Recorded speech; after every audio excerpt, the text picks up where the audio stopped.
ঈদের দীর্ঘ ছুটি কাটিয়ে কর্মস্থলে ফিরছে মানুষ। এই মুহূর্তে বরিশাল নৌবন্দরে আছেন সহকর্মী অপূর্ব অপু। সরাসরি যাচ্ছি তার কাছে। ঈদের ছুটি শেষ হয়ে গেছে আজ। আগামীকালকে থেকে প্রথম অফিস ধরতে মানুষ কিন্তু গ্রাম থেকে এখন শহরমুখী হচ্ছে।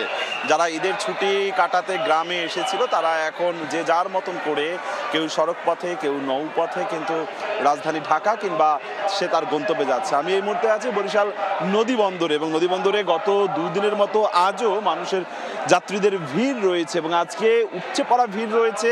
এই মুহূর্তে 10টি লঞ্চ নোঙর করার অবস্থায় রাখা আছে বলে জানিয়েছেন বিআইডব্লিউটি এর বন্দর কর্মকর্তা এখানকার, এবং এর পেছনে আরও 2টি লঞ্চ রয়েছে। যদি এই 10টি লঞ্চে যাত্রী বোঝাই হয়ে যায় সেই ক্ষেত্রে পরের অন্য আরও 2টি লঞ্চে যাত্রী পাঠানো হবে বলে জানিয়েছেন এখানকার লঞ্চ কর্তৃপক্ষ।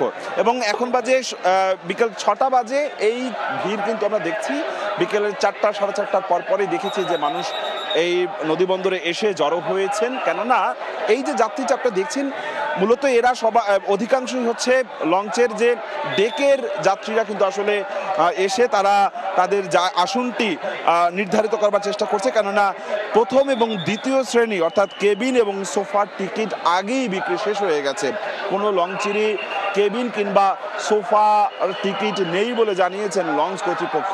যে 10টি লঞ্চ যাবে, গতকালকে আমরা দেখেছি যে 11টি লঞ্চ বরিশাল নদীবন্দর থেকে ছেড়েছে, রাত 9টার দিকে ছেড়েছে। কার্যত সেখানে একজন নির্বাহী ম্যাজিস্ট্রেট, সেনা সদস্য, পুলিশ, কোস্টগার্ড তারা এক ধরনের বাধ্য করেছে রাত 9টায় লঞ্চ ছাড়বার জন্য।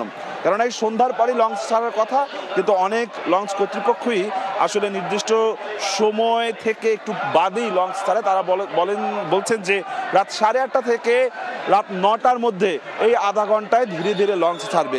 আমরা দেখছি বিআইডব্লিউটি এর পক্ষ থেকে এখানে সব ধরনের প্রস্তুতি নেবার কথা তারা বললেও কার্যত যে লঞ্চগুলো, যে 10টি লঞ্চ এই পল্টনে রয়েছে, এর বাইরে কিন্তু নদীর লঞ্চের পেছনে, একটি লঞ্চের পেছনে অন্য আরও 2টি লঞ্চ রাখা হয়েছে। ফলে এই যে যাত্রীরা যাচ্ছে, এই যাত্রীরা কিন্তু একটি লঞ্চ ডিঙিয়ে আরেকটি লঞ্চে যেতে হচ্ছে, তাদের কিছুটা বেগ পেতে হয়েছে।